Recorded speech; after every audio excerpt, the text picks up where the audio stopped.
The nature of Samadhi.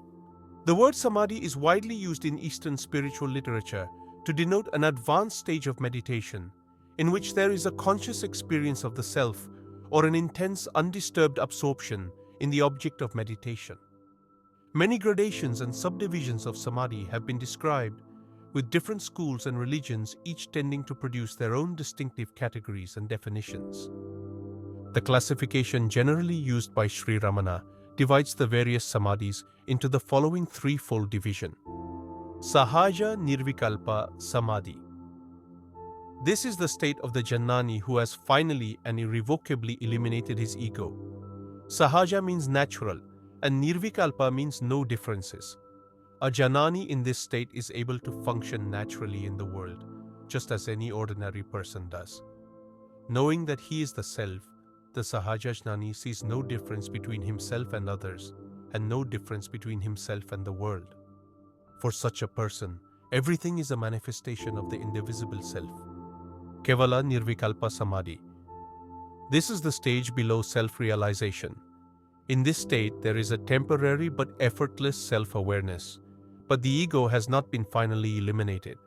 It is characterized by an absence of body consciousness. Although one has a temporary awareness of the self in this state, one is not able to perceive sensory information or function in the world. When body consciousness returns, the ego returns. SavikalpaSamadhi. In this state, self-awareness is maintained by constant effort. The continuity of the Samadhi is wholly dependent on the effort put in to maintain it. When self-attention wavers, self-awareness is lost. The following brief definitions formulated by Sri Ramana should be sufficient to guide the uninitiated through the terminological jungle of Samadhi. Holding on to reality is Samadhi. Holding on to reality with effort is SavikalpaSamadhi. Merging in reality and remaining unaware of the world is NirvikalpaSamadhi. Merging in ignorance and remaining unaware of the world is sleep. Remaining in the primal, pure, natural state without effort is SahajaNirvikalpaSamadhi. What is Samadhi? The state in which the unbroken experience of existence consciousness is attained by the still mind alone is Samadhi. That still mind which is adorned with the attainment of the limitless, supreme self alone is the reality of God. When the mind is in communion with the self in darkness, it is called nidra, sleep. That is the immersion of the mind in ignorance. Immersion in a conscious or wakeful state is called samadhi. Samadhi is continuous inherence in the self in a waking state. In SahajaSamadhi, the communion is continuous. What are KevalaNirvikalpaSamadhi and SahajaNirvikalpaSamadhi? The immersion of the mind in the self, but without its destruction, is KevalaNirvikalpaSamadhi. In this state, one is not free from vasanas, and so one does not therefore attain mukti. Only after the vasanas have been destroyed can one attain sahaja. When can one practice Sahaja Samadhi? Even from the beginning. Even though one practices KevalaNirvikalpaSamadhi for years together, if one has not rooted out the vasanas, one will not attain sahaja. May I have a clear idea of the difference between Savikalpa and Nirvikalpa? Holding on to the supreme state is samadhi. When it is with effort due to mental disturbances, it is savikalpa. When these disturbances are absent, it is nirvikalpa. Remaining permanently in the primal state without effort is sahaja. Is Nirvikalpa Samadhi absolutely necessary before the attainment of Sahaja? Abiding permanently in any of these samadhis, either savikalpa or nirvikalpa, is sahaja, the natural state. What is body consciousness? It is the insentient body plus consciousness. Both of them must lie in another consciousness, which is absolute and unaffected, and which remains as it always is, with or without the body consciousness. What does it then matter whether the body consciousness is lost or retained, provided one is holding on to that pure consciousness? Total absence of body consciousness has the advantage of making the samadhi more intense, although it makes no difference to the knowledge of the Supreme. Is Samadhi the same as Turiya, the fourth state? Samadhi, Turiya, and Nirvikalpa all have the same implication, that is, awareness of the self. Turiya literally means the fourth state, the supreme consciousness, as distinct from the other three states, waking, dreaming, and dreamless sleep. The fourth state is eternal, and the other three states come and go in it. In Turiya, there is the awareness that the mind has merged in its source, the heart, and is quiescent there, although some thoughts still impinge on it, and the senses are still somewhat active. In Nirvikalpa, the senses are inactive and thoughts are totally absent. Hence, the experience of pure consciousness in this state is intense and blissful. Turiya is obtainable in SavikalpaSamadhi. What is the difference between the bliss enjoyed in sleep and the bliss enjoyed in Turiya? There are not different blisses. There is only one bliss, which includes the bliss enjoyed in the waking state, the bliss of all kinds of beings, from the lowest animal to the highest Brahma. That bliss is the bliss of the self. The bliss which is enjoyed unconsciously in sleep is enjoyed consciously in Turiya. That is the only difference. The bliss enjoyed in the waking state is second-hand. It is an adjunct of the real bliss, Upadhyananda. Is Samadhi, the eighth stage of Raja Yoga, the same as the Samadhi you speak of? In yoga, the term Samadhi refers to some kind of trance, and there are various kinds of Samadhi. But the Samadhi I speak of is different. It is Sahaja Samadhi. From here you have samadhana, steadiness, and you remain calm and composed even while you are active. You realize that you are moved by the deeper, real self within.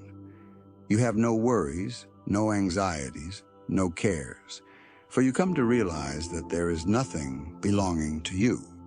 You know that everything is done by something with which you are in conscious union. If this SahajaNirvikalpaSamadhi is the most desirable condition, is there no need for NirvikalpaSamadhi? The NirvikalpaSamadhi of Raja Yoga may have its use, but in Jnana Yoga, this Sahaja Sthiti, natural state, or Sahaja Nishtha, abundance in the natural state, itself is the Nirvikalpa state. In this natural state, the mind is free from doubts. It has no need to swing between alternatives of possibilities and probabilities. It sees no vikalpas, differences of any kind. It is sure of the truth because it feels the presence of the real. Even when it is active, it knows it is active in the reality, the self, the supreme peace. What is the difference between deep sleep, laya, a trance-like state in which the mind is temporarily in abeyance, and samadhi? In deep sleep, the mind is merged and not destroyed. That which merges reappears. It may happen in meditation also, but the mind which is destroyed cannot reappear. The yogi's aim must be to destroy it and not to sink into laya. In the peace of meditation, laya sometimes ensues, but it is not enough. It must be supplemented by other practices for destroying the mind. Some people have gone into yogic samadhi with a trifling thought, and after a long time awakened in the trail of the same thought. In the meantime, generations have passed in the world. Such a yogi has not destroyed his mind. The true destruction of the mind is the non-recognition of it as being apart from the self. Even now the mind is not. Recognize it. How can you do it if not in everyday activities which go on automatically? Know that the mind promoting them is not real, but is only a phantom, proceeding from the self. That is how the mind is destroyed. Can the meditator be affected by physical disturbances during NirvikalpaSamadhi? My friend and I disagree on this point. Both of you are right. One of you is referring to Kevala and the other to Sahaja Samadhi. In both cases, the mind is immersed in the bliss of the self. In the former, physical movements may cause disturbance to the meditator because the mind has not completely died out. It is still alive and can, as after deep sleep, at any moment be active again. It is compared to a bucket, which, although completely submerged under water, can be pulled out by a rope which is still attached to it. In Sahaja, the mind has sunk completely into the self, like the bucket which has got drowned in the depths of the well along with its rope. In Sahaja, there is nothing left to be disturbed or pulled back to the world. One's activities then resemble that of the child who sucks its mother's milk in sleep and is hardly aware of the feeding. How can one function in the world in such a state? One who accustoms himself naturally to meditation and enjoys the bliss of meditation will not lose his samadhi state, whatever external work he does, whatever thoughts may come to him. That is SahajaNirvikalpa. SahajaNirvikalpa is nasa, total destruction of the mind, whereas KevalaNirvikalpa is laya, temporary abeyance of the mind. Those who are in the laya samadhi state will have to bring the mind back under control from time to time. If the mind is destroyed, as it is in Sahaja Samadhi, it will never sprout again. Whatever is done by such people is just incidental. They will never slide down from their high state. Those that are in the KevalaNirvikalpa state are not realized. They are still seekers. Those who are in the SahajaNirvikalpa state are like a light in a windless place, or the ocean without waves. That is, there is no movement in them. They cannot find anything which is different from themselves. For those who do not reach that state, everything appears to be different from themselves. Is the experience of KevalaNirvikalpa the same as that of Sahaja, although one comes down from it to the relative There is neither world? coming down nor going up. He who goes up and down is not real. In KevalaNirvikalpa, there is the mental bucket still in existence under the water, and it can be pulled out at any moment. Sahaja is like the river that is linked up with the ocean from which there is no return. Why do you ask all these questions?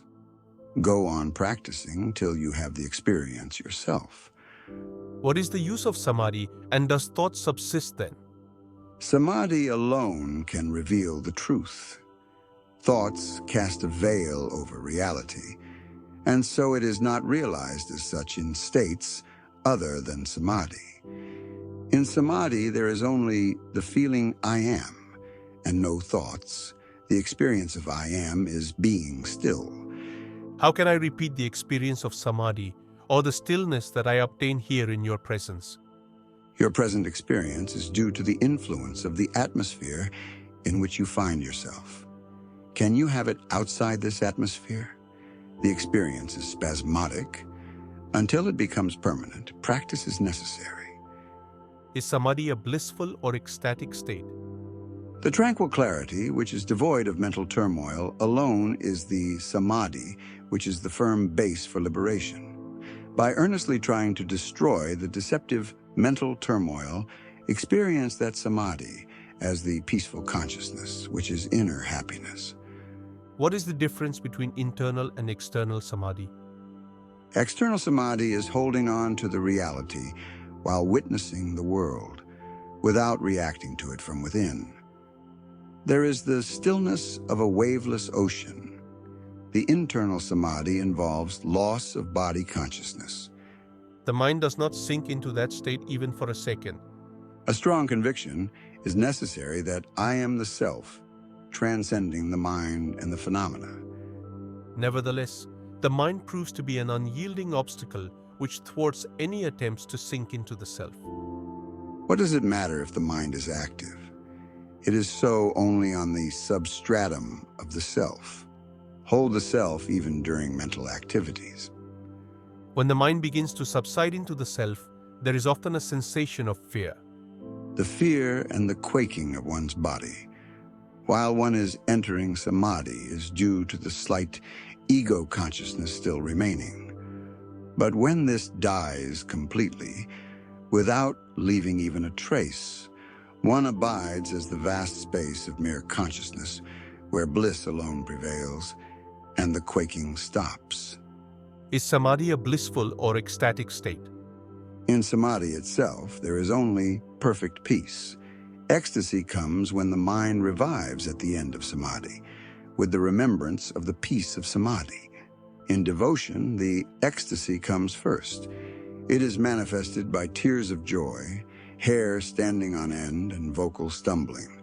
When the ego finally dies and the sahaja is won, these symptoms and the ecstasies cease. On realizing Samadhi, does not one obtain siddhis, supernatural powers also? In order to display siddhis, there must be others to recognize them. That means there is no jnana in the one who displays them. Therefore, siddhis are not worth a thought. Jnana alone is to be aimed at and gained. It is stated in the Mandukya Upanishad that unless Samadhi, the eighth and last stage of yoga, is also experienced, there can be no liberation. Moksha, however much meditation, dhyana, or physical austerities, tapas, are performed. Is that so? Rightly understood, they are the same. It makes no difference whether you call it meditation or austerities or absorption or anything else. That which is steady, continuous like the flow of oil, is austerity, meditation, and absorption. To be one's own self is Samadhi. But it is said in the Mandukya Upanishad that Samadhi must necessarily be experienced before attaining liberation. And who says that it is not so? It is stated not only in the Mandukya Upanishad, but in all the ancient books. But it is true Samadhi only if you know yourself. What is the use of sitting still for some time, like a lifeless object? Suppose you get a boil on your hand and have it operated on under anesthetic.